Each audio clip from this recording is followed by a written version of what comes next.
Hi everyone, welcome back to ZenInbox. In today's video, I'm going to show you how to create a task in the ZenInbox calendar. This feature is great for managing your to-dos and staying organized.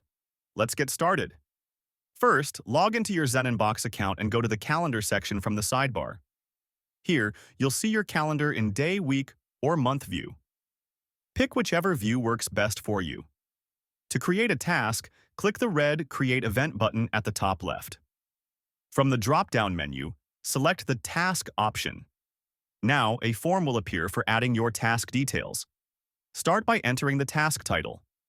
For example, let's say your task is Prepare Project Report.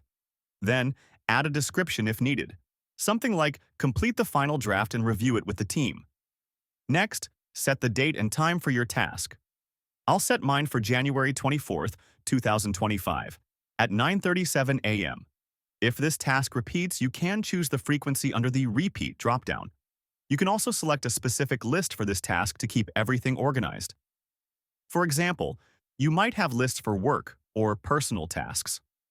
When everything looks good, click Save, and your task will be added to the calendar. And that's it. You've successfully created a task in ZenInbox. Tasks are a simple way to track your to-dos and ensure nothing falls through the cracks. If you found this tutorial helpful, please like, subscribe, and hit the bell icon for more tips. Thanks for watching, and I'll see you in the next video.